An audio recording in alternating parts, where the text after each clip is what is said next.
ॐ सहना भवतु सहनौ भुनक्तु सह वीर्यं करवावहै तेजस्विनावधीतमस्तु मा विद्विषावहै। ॐ शान्ति शान्ति शान्तिः।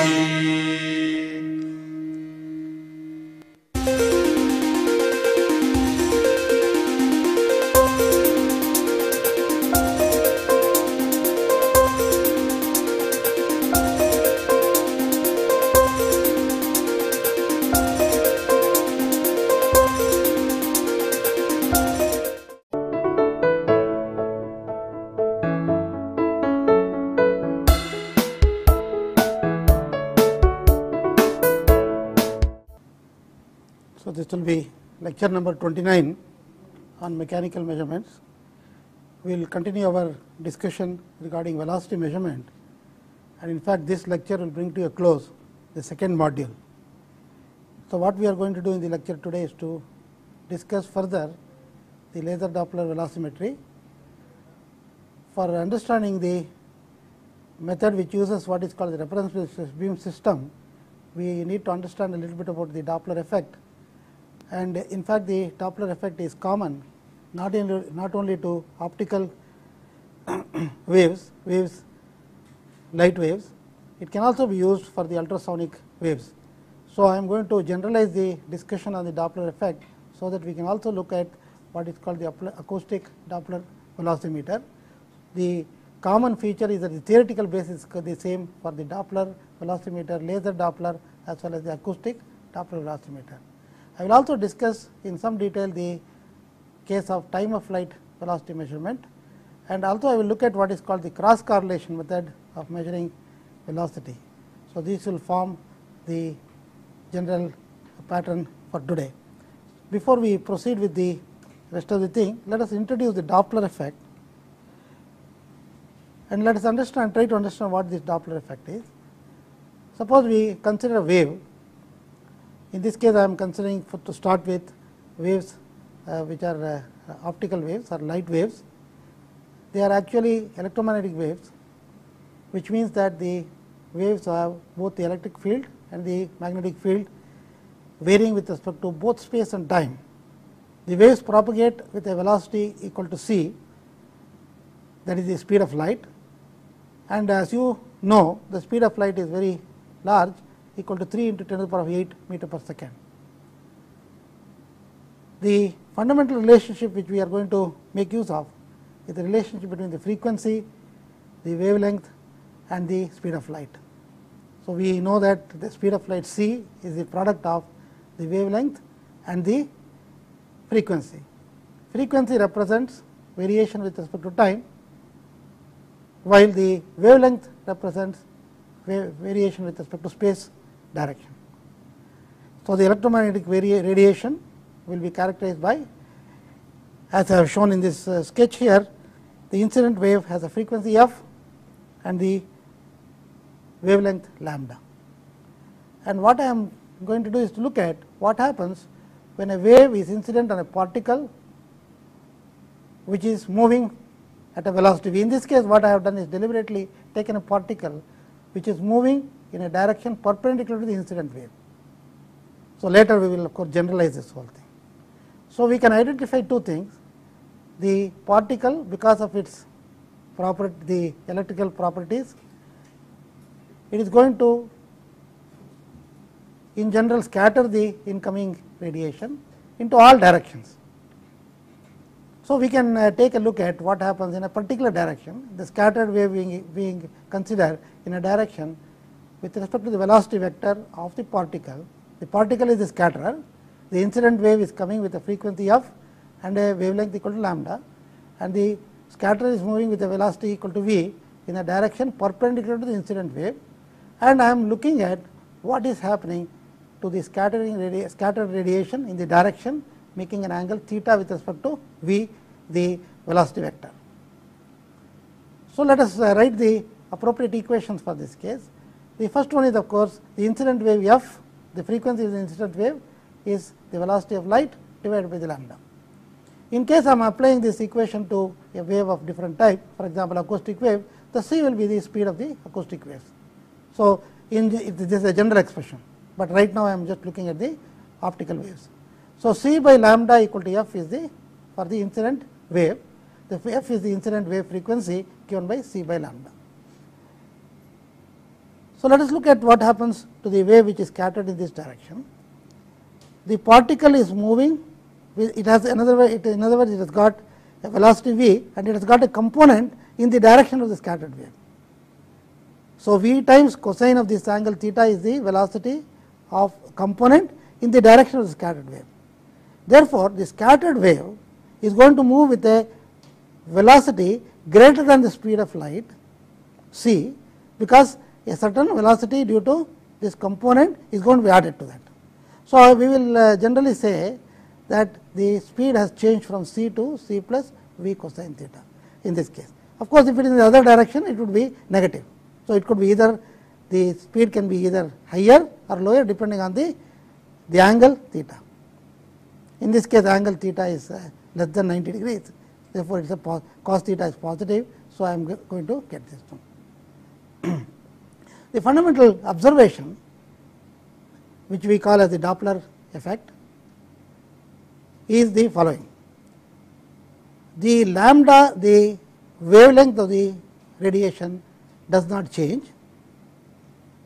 When the speed has changed from c to c plus v cosine theta, the frequency adjusts itself such that lambda remains constant. So, the frequency changes in tune with the velocity.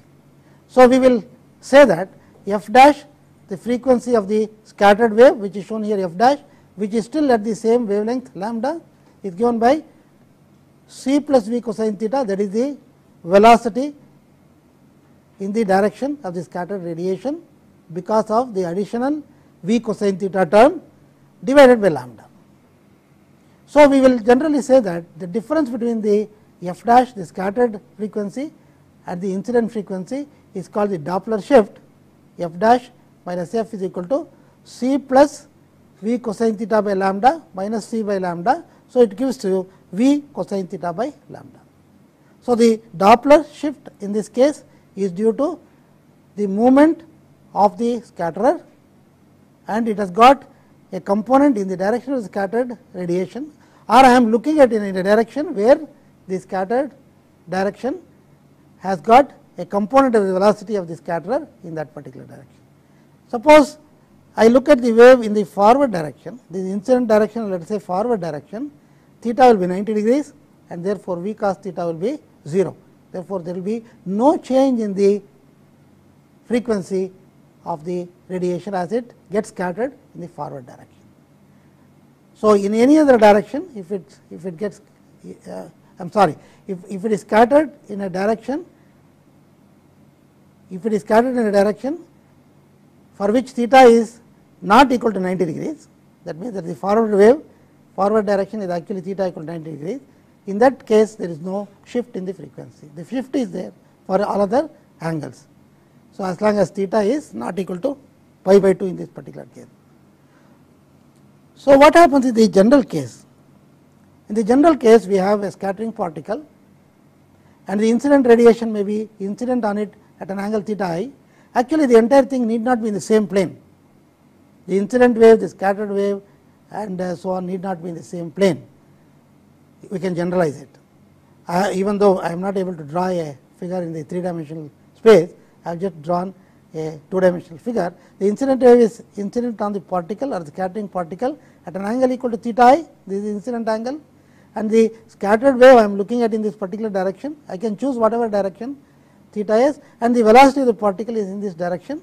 So, it has got two components now. V cosine theta s is the component in the scattered wave direction, minus v cos theta I is the component along the incident direction. Therefore, there are two components of shift or two Doppler shifts, one for the incident wave and the other for the scattered, and therefore, the net effect will be a net Doppler effect of v by lambda V divided by lambda into cosine theta s minus cosine theta I. This is the fundamental equation for the Doppler effect.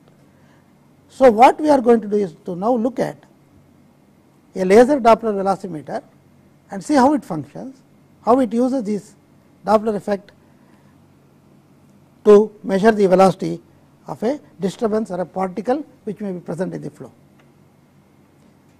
If you recall, in the last lecture I talked about the fringe system.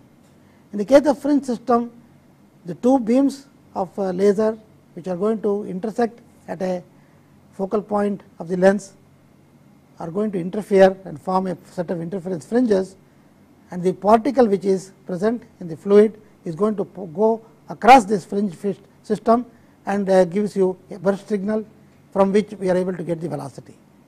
However, in the case of the Doppler system, which uses what is called the reference beam system, we are going to determine the velocity based on the Doppler shift. So, the frequency shift is going to give us the information. Let us look at the first the reference beam system, describe it, and then we will go into the mathematical aspects of it. So, what we have is similar to the fringe system. I got the laser, I got a beam splitter, then the mirror, so that I can create two beams of light from a single laser source. This is one beam and this is the other beam. I call this the reference beam, and in this case what I am going to do is I am going to make the reference beam very weak compared to the scattering beam. The scattered beam is much stronger than the reference beam. That means that the mirror can have a reflectivity which is small, so that the amount of reflected light here is very small. So, I can, in other words, I can have a small value for the intensity of this beam which is going through, and this is called the reference beam, and the reference beam is actually caught by the lens through an aperture and it is communicated with the photomultiplier tube. Now, let us look at the other beam, the scattered beam. The scattered beam is going to come to a focus at the same point as the reference beam, and in other words, these two beams are going to come to focus at this point, and when a particle or the particle which is moving at the velocity moves through this field, the radiation which is coming from this beam gets scattered in this direction, and the scattered wave is going to be at a frequency shifted with respect to the frequency of the reference beam, and therefore, what the photomultiplier tube is going to see is the reference beam and superposed on that the scattered beam with a slight difference in the frequency. So, we have two beams, the reference beam and the scattered beam with a small shift in the frequency, and what happens to this light at the PMT. That is what we are going to look at it. For that, let us go to the board and work out what is going to be the net effect on the PMT. So, the PMT will, or the photomultiplier tube is nothing but an instrument which can be used, which is used to record the intensity of the radiation which is falling on it. Okay, just to recapitulate, the electromagnetic radiation, light is nothing but electromagnetic radiation. It is characterized by an electric field and a magnetic field. This is the electric field, this is the magnetic field.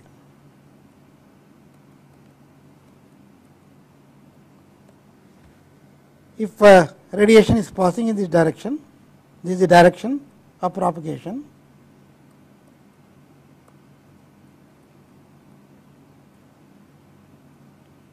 Suppose that is the direction of propagation. The E and H fields are perpendicular to that. The E and H fields are perpendicular to that. I am just looking at the electric field vector or the H, one or the other. These two are actually going to be involved in, they are going to be, E and H are not independent, they have a certain relationship between the two, and therefore, let us look at the electric field. The energy which is carried by the field, So, energy is proportional to the square of the electric field, and if I calculate the square of the electric field and average over a length of time, it gives you the average energy which is going to be carried by the wave. And the photomultiplier tube responds to the energy which is falling on it in the form of intensity. Intensity is nothing but energy per unit area, per unit solid angle, and so on. So, we need not go into the details. The energy is what the photomultiplier tube is going to respond to. Now, let us look at what is happening in this particular scheme. We have the reference beam. Let us say the frequency is f, or corresponding to that, let us say f1 or omega 1 is the circular frequency. It is nothing but 2 pi times f.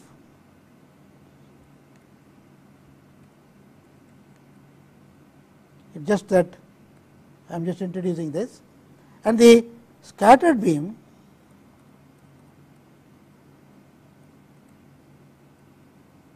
is at a slightly different frequency, because it is scattered by the particle which is moving, and therefore, it is shifted with respect to f1. We will say it is equal to f2, and correspondingly I will say omega 2 is the circular frequency. Okay. And if you remember what I said earlier, this is a weak beam.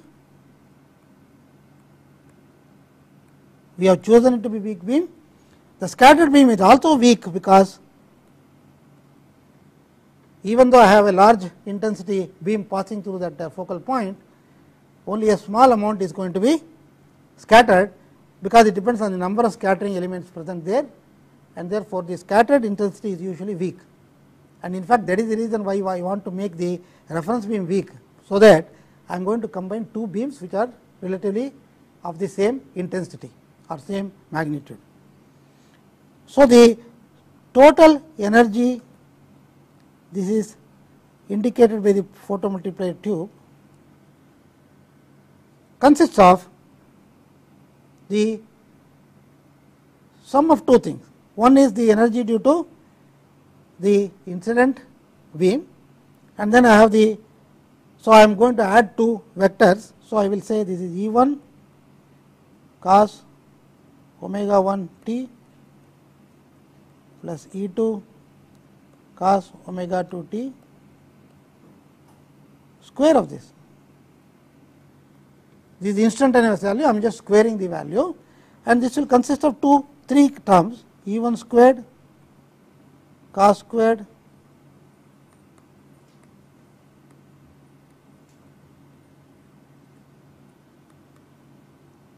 plus 2 E 1 E 2 cos omega 1 t cos omega 2 t. So, in other words, it has got three terms, and if you look at what is happening at the photomultiplier tube, it is going to not respond to the instantaneous value, it is going to respond to the average value, and therefore, the if you average this quantity here E 1 squared cos omega t, it will give you some constant value, and similarly this will also give you some constant value. Actually, the values are going to be the average value. So, the PMT responds to the mean value.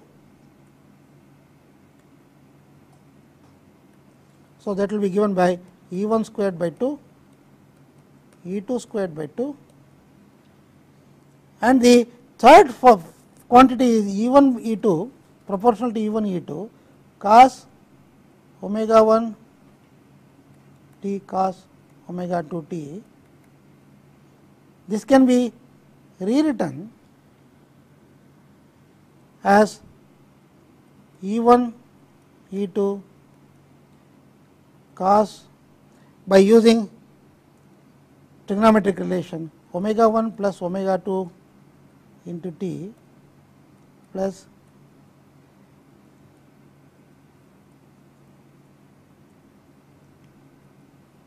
cos omega 1 minus omega 2 into t divided by factor, that 2 will go off with that. So, this is what is going to happen. So, let us look at what is happening. Omega 1, omega 2 are close to each other, because these are optical frequencies, frequencies of the wave. However, I have got a term here omega 1 plus omega 2, and I have a term omega 1 minus omega 2. This omega 1 plus omega 2 is very large, and therefore, this is not going to be, if you take the mean value, this is going to give 0. However, this is going to be a modulated signal. In fact, this is called the beat frequency. Omega 1 omega minus omega 2 is called the beat frequency, and therefore, what I will get by looking at the output of the photomultiplier tube is, whenever a scattering particle or a set of scattering particles moves through the focal region, a burst of signal will appear, and this burst of signal will show you the beat frequency. So, the variation will be, modulation will be in the beat frequency. I can figuratively show that like this. Suppose a set of particles are moving in the focal region. So, the scattered wave will contain a burst signal. The burst signal will have omega 1 minus omega 2, which will be the signal which is going to have. Therefore, you will get something like this. This is the omega 1 minus omega 2. Remember, omega 1 and omega 2 are very close to each other. Therefore, the difference is going to be a small frequency, and this will actually appear as a variation in the signal which is given by the PMT. The condition required for this is that the particles should be small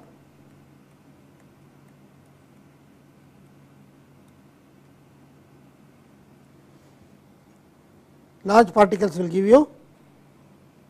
not give you good signal. So, the particles should be small and usually sub-micron diameter in size.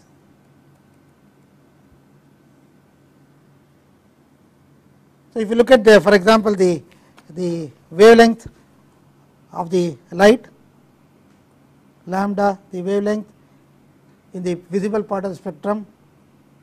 For example, I have an example, the example is about 680 nanometers. In fact, I have numbers in my presentation. Let us just go back and see if we can look at that. Before we do that, let us just look at the specifications of a typical laser Doppler instrument. I have taken it from the website of Canon instrument manufacturer. The measurement range, there are two models which they have given in their website, Canon LV20Z and LV50Z. We can look at one of them. The measurement range is minus 200 to plus 2000 millimeter per second. So, 2 meter per second is the maximum velocity you can measure. Focal length of the optics is 40 millimeters. The depth of focus is plus or minus 5 millimeters. The laser spot size is 2.4 by 0.1 millimeters. It's a very small region in which it is going to come to a spot, and the volume over which measurement is going to be done is proportional to this. The velocity fluctuation response, that means that it responds to 0 to 300 hertz. Let us look at the output signal. The Doppler pulse output is anywhere between 120 to 1000 kilohertz, 120 hertz to 1000 kilohertz. This is the upper limit is about 1 megahertz. So, you see that the beat frequency which I talked about is the one we are giving here, 120 to 1000 kilohertz. The measurement uncertainty is given by less than 100 millimeter per second is 0.2, and above that it is a 0.2%, and then the velocity display is 5-digit display, and the light source you can see here is a semiconductor laser working at the wavelength of 680 nanometers. And if you work out the characteristic of the laser at 680 nanometers, so the typical numbers for a laser Doppler instrument would be laser wavelength is 680 nanometers, the velocity of light is c is 3 × 10⁸ meter per second, is a universal constant. Actually, I have taken the vacuum velocity in vacuum. The frequency can be calculated as the ratio of c divided by lambda. C is 3 × 10⁸ divided by 680 nanometer. 1 nanometer is 10 to the power minus 9 meters. So, I do that. It gives you 4.4 into 10 to the power 14 hertz. So, the frequency is very high, and no instrument, no photomultiplier tube will certainly not respond to this hertz. It is too large a frequency to be resolved by the photomultiplier. It will only give the average value. Suppose I take theta equal to 0 degrees, the scattered angle is 0 degrees. That means that the velocity is parallel to the direction of scatter, 10 meter per second. The Doppler shift is given by, this is just the formula which I have given earlier, Fd equal to u by lambda, and u is 10 meter per second, lambda is 680 nanometers. You just do that, you will get 14.7 into 10 to the power 6 hertz. So, the frequency of the Doppler signal is going to be 14.7 megahertz, 14.7 megahertz for a velocity of 10 meter per second. So, in the instrument actually the upper limit was 2 meter per second. So, it will be 5 times less than this, and that is the value, roughly the value which was shown there. Okay. So, the principle of operation of the laser Doppler instrument is that you are going to have two beams of light crossing at the two laser beams crossing at the focal point of a lens, and then one of them acts as the reference beam, which is the weaker beam, and the stronger beam is going to be scattered.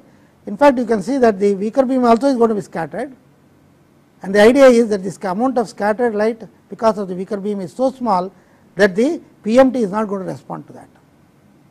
That is the whole point here. So, the stronger beam is going to be scattered sufficiently in sufficient strength, so that you get the Doppler signal riding over the mean value, and if you subtract the mean value and look at only the alternating value, which is the Doppler value, that will show you a frequency which is directly proportional to the velocity. As you can see here, the Doppler shift is directly proportional to velocity, and you also notice that I do not need any calibration of this instrument. The velocity is Doppler frequency multiplied by lambda. If the lambda is known for the laser beam, that is all what I need to know. Then you measure the frequency of the scattered, the Doppler shifted radiation, and all you do is to u equal to Fd times lambda. So, very simple linear relationship exists between u and Fd, and it is a truly linear instrument. So, with this background, let us look at the a case of, suppose I do not want to use laser radiation, suppose I want to use acoustic radiation. Acoustic radiation can be from any low frequency to high frequency. Acoustic waves, instead of being transverse waves as we saw in the case of electromagnetic waves, these are longitudinal waves. Acoustic waves are usually in the form of pressure pulses. The pressure changes as the wave passes through the medium, and of course, it requires a medium to be present. And in the case of laser instrument, there is no need for any medium to be present. But in the case of acoustic Doppler instrument, you would need to have some kind of a medium present. It may be either a liquid or a gas, and the acoustic waves have to propagate through that, and then we can use either there are two techniques we are going to discuss about, either the time of flight, or we are going to talk about the Doppler effect. So, Doppler effect and the time of flight. The reason why we can use the time of flight in this case is because the speed of the wave in the medium is usually not very large. In the case of electromagnetic radiation, it is 3 into 10 to the power 8 meter per second. It is too large. I cannot measure the time it takes for for it to propagate from one place to another place and then find out the speed of, from the speed of propagation find out the distance travelled and so on, it is simply not possible. However, in the case of ultrasound wave, ultrasonic waves are usually about 20 kilohertz, a typical figure would be about 100 kilohertz. And how do we produce such a wave? I have just shown a transducer which can be used for that. It is a piezoelectric crystal which is shown here, and there is a absorbing material, so that the waves are confined to the forward direction, power is supplied to that, and a piezoelectric crystal, if you subject it to an AC signal, it gives you pressure pulses, it undergoes displacement, and if the displacement is confined, it is going to, in fact the displacement is going to be communicated to the medium which is next to the piezoelectric crystal, and it gets excited. So, when you oscillate the electric field to which the piezoelectric crystal is subjected to, you get ultrasonic waves which are going to travel in this direction, and in order to make it go only in the forward direction, we have a resin material here, tungsten loaded resin, which is going to absorb the radiation which will otherwise pass in this particular direction. So, only the radiation passing in this direction is going to be used for the subsequent measurement. The ultrasonic transducer can be used both as a transmitter and as a receiver. What do I mean by that? Suppose I impress an electric field, alternating electric field on the piezoelectric crystal, it will get excited and it will give ultrasonic waves.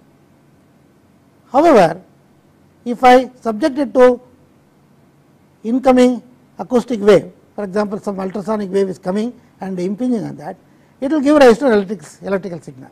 That means, in the reverse direction, when the ultrasonic signal is incident on the piezoelectric crystal, it will give rise to an alternating current here, or if you supply alternating current here, it is going to give rise to ultrasonic waves. So, the same transducer can be used either as a transmitter or as a receiver. In most of the experiments, we are going to excite the piezoelectric crystal over a very small finite period of time. So, we will generate a pulse of ultrasound wave, and this pulse will be used for the determination of the velocity, either by using the Doppler shift method or by using the time of flight method. Let us look at the time of flight method.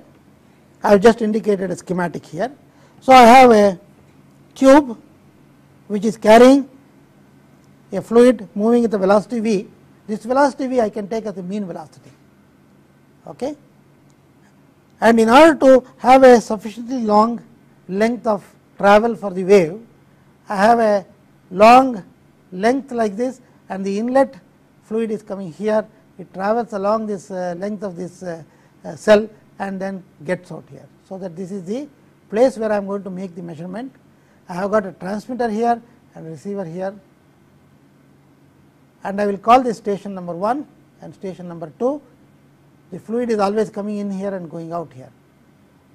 In the second part of the thing, I can make this the receiver and this the transmitter.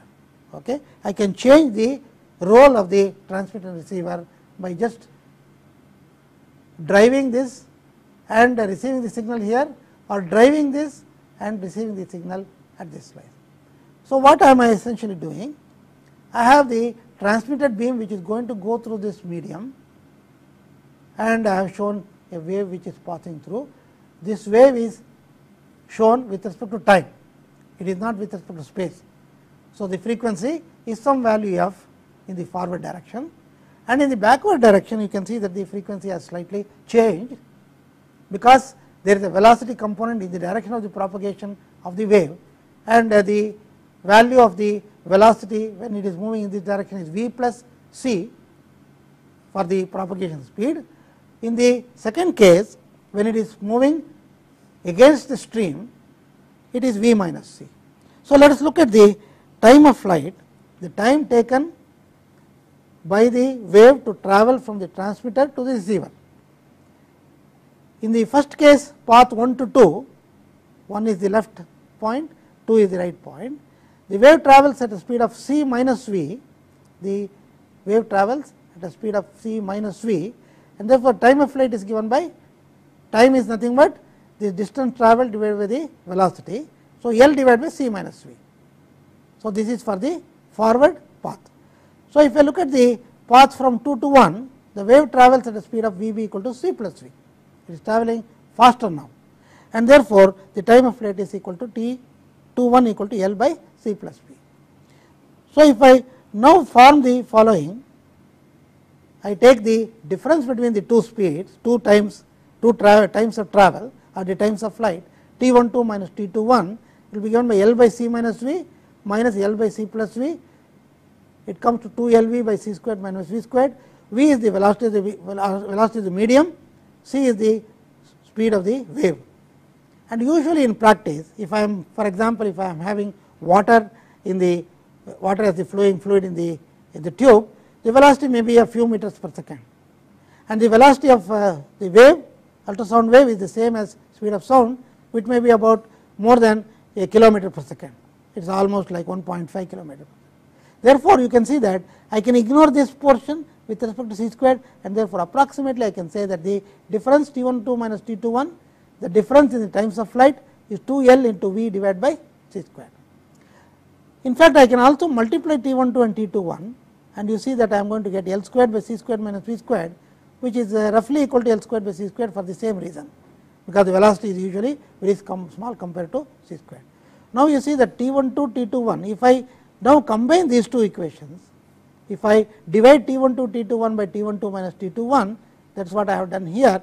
You see that I am going to get t 1 2 t 2 1 divided by t 1 2 minus t 2 1 equal to L by 2 v, and therefore, the velocity, if you can rewrite it in the terms of velocity as L by 2 into t 1 2 minus t 2 1 divided by t 1 2 t 2 1. So, if I measure the times of flight t 1 2 t 2 1, then I measure, then take the difference, then I take the product of these two, then I can see that I can get the velocity of the fluid simply by taking L by 2 into this particular quantity.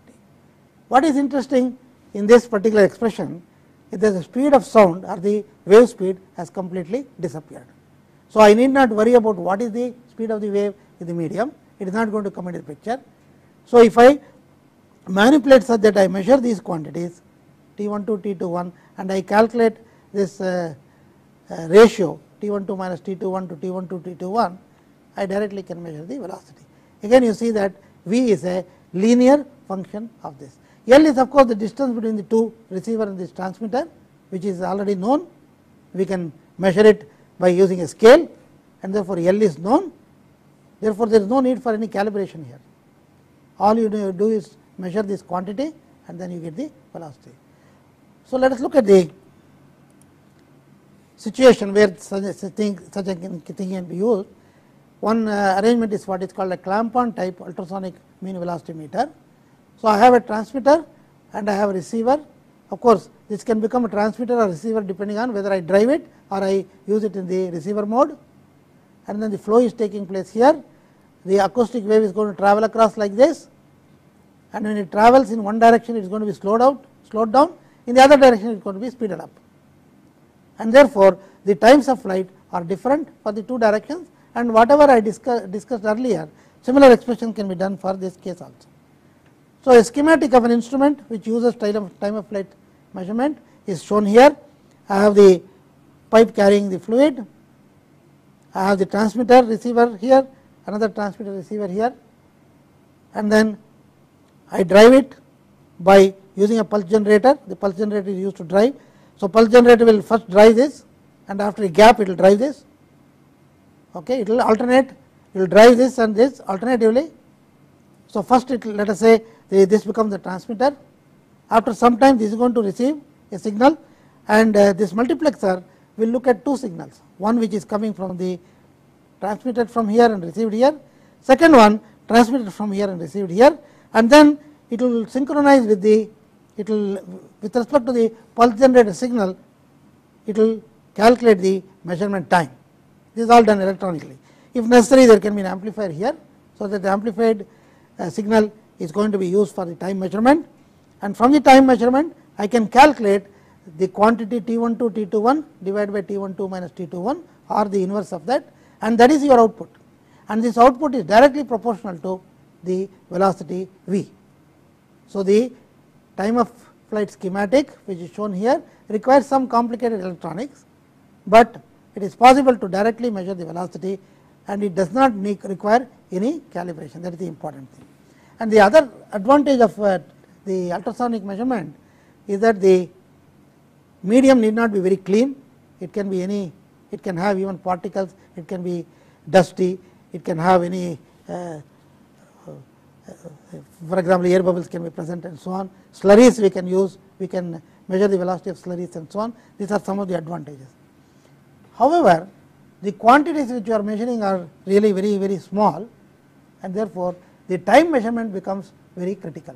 The time measurement becomes very critical. We will be measuring times scales of the order of microsecond or less, and therefore, the time measurement is very critical, and therefore, the instrument can be quite expensive because of that.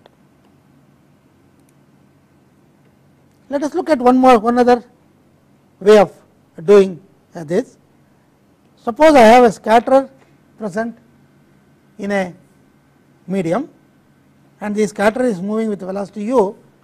I can use the similar to what we did in the case of laser Doppler. I can also use acoustic Doppler or ultrasonic Doppler to measure two quantities. In this case, I am going to do the following. I am going to measure the position of the scattering particle by using the time of flight, and I am going to measure the velocity by looking at the change in the frequency. F is going to change to f prime. So, the back scattered wave is going to be at a different frequency because it is scattered by the scatterer and the scatterer is moving in this direction, and therefore, I can measure by this particular method both the location of the scatterer as well as the velocity of the scatterer, at least the velocity component in the direction of the scattered wave I can measure by using this. So, let us look at the way we are going to do that on the board.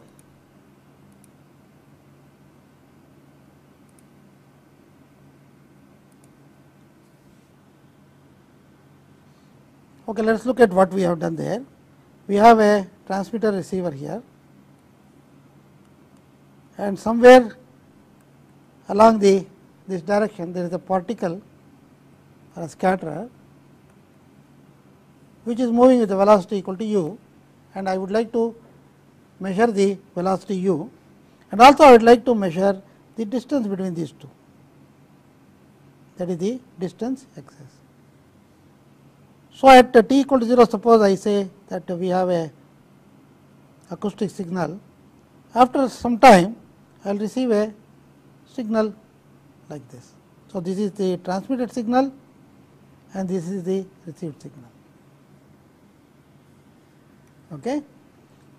What is the difference between these two signals? This of course is that the frequency is, let us say, f, this is f dash. The frequency content of the signal is going to be different from the frequency content here. So, there are two information I am getting. I am getting one measurement of time. So, I will say time of flight, and I am also getting, so I will say time of flight total, because it is the wave has to travel like this and come back. So, it is actually traveling twice the distance, and if you remember what I said earlier, f dash minus f is small, that is number one. Number two, if you look at the speed c minus u or c plus u, any of these things, this is small compared to this, is small compared to this normally, and therefore, the total time taken will be simply given by, so total time taken will be given by 2 times x s divided by c. Even though part of the time it has travelled a little faster or a little slower depending on the velocity of the scatterer, it is not going to be important from the total time of flight itself, is simply given by 2x. So, I can show it as approximately equal to this, or x s is equal to c by 2 times t y f total. That is, I just measure the time duration from the transmitted signal to the received signal, and I get that. And now you see that the f dash and f are different, and therefore, the Doppler shift. So, if I measure the f dash minus f,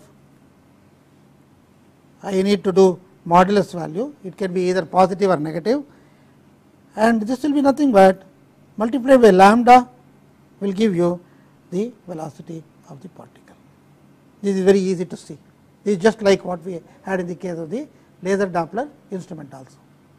So, simultaneously I can measure the velocity and also I can measure the location. So, whenever such a situation occurs, it is possible to use both of them can be measured at the same time. With this background, let me take a simple example. So, I call it example 30. So, the situation is like this. I have got a tube carrying a fluid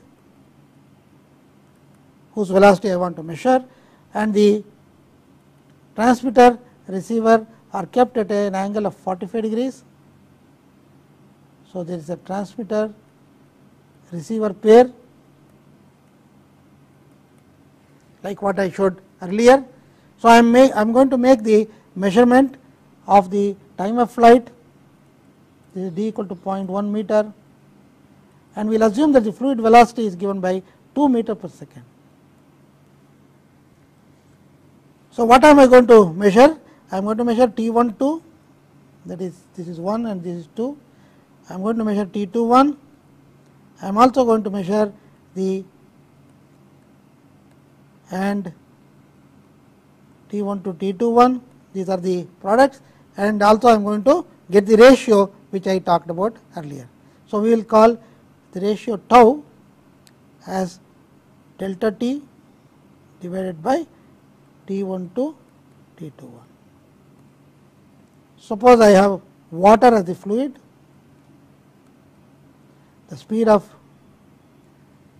the acoustic wave is given by 1.5 kilometers almost, 1498 kilometer per second, meter per second, and you see that the velocity u is 2 meter per second, very small compared to that.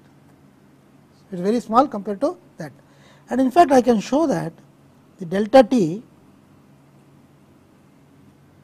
with theta equal to 45 degrees, you remember I already gave the general the Doppler shift formula, where cos theta I minus cos theta s was there.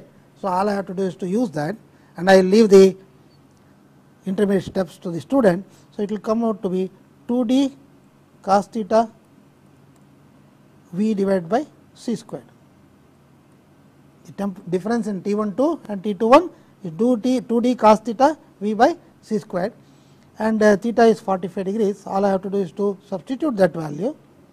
So, this will be 2 into 0.1 multiplied by cos theta is 1 over root 2 into 2 meter per second divided by 1498 squared, and this comes to about 0.18 microsecond.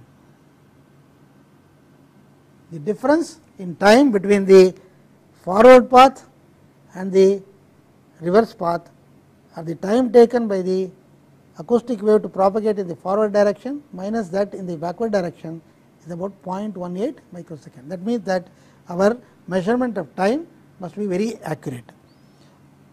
Suppose I calculate the tau for the same case. If I calculate the tau for the same case, tau can be shown, all you have to do is to do the multiplication and so on. This will be nothing but v sin 2 theta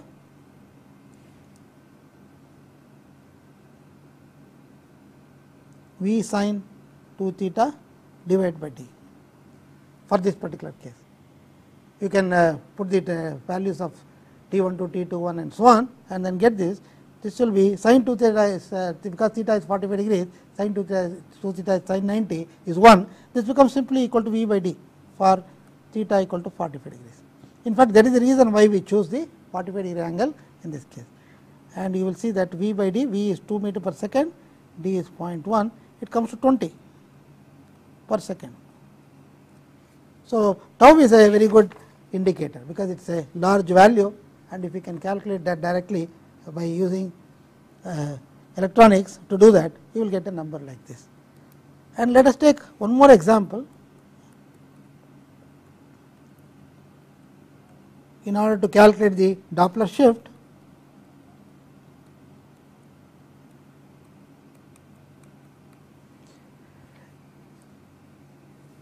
So, the shift in the Doppler frequency is given by f by c into v cos theta.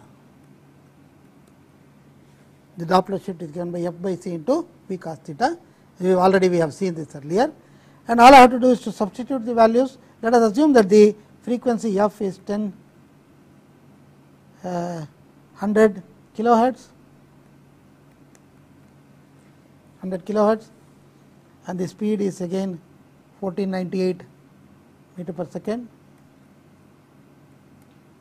Theta is again, in this case I have taken pi by 4 or 45 degrees. If I take that, you will see that the Doppler shift is going to be, assuming V is 2 meter per second as we did earlier, this will be 100 kilohertz divided by 1498 meter per second, and V is actually 2 meter per second, cos theta is 1 over square root of 2, and this comes to about 94.4 hertz.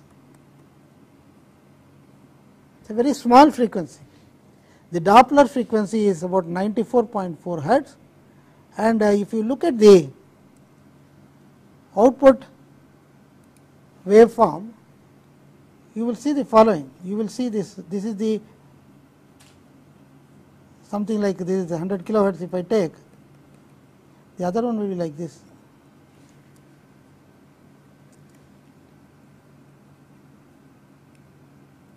The other one will be like this. This is the 100 hertz and this is 100 kilohertz. So, the signal will consist of this is superposed on this, and therefore, what you see will be like this with lot of high frequency. All I have to do is to remove the high frequency, filter out, and then I will get the Doppler frequency.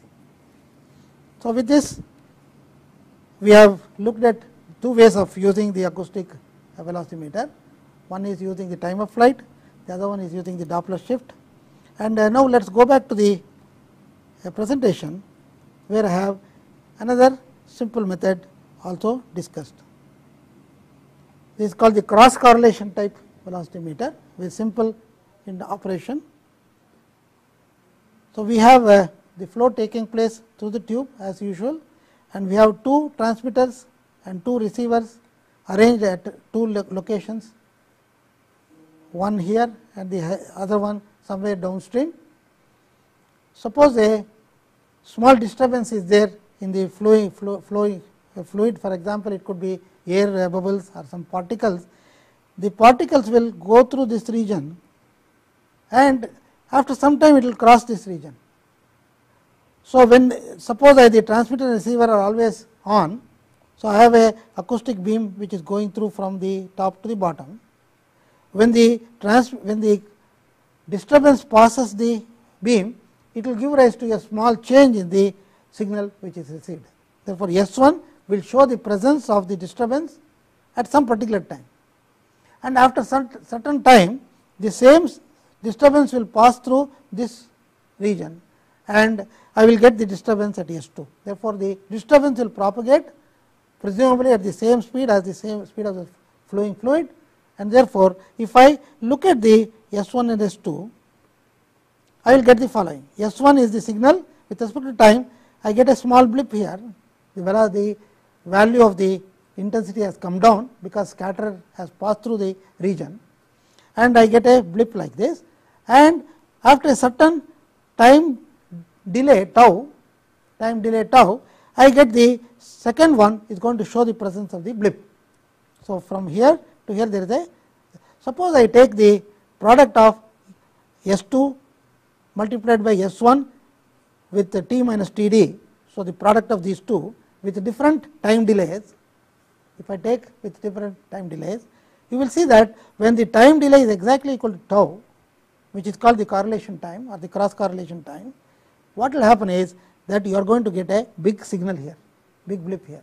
Therefore, by looking at the time Td, this time Td must be equal to the time it took for the disturbance to move from the first location to the second location.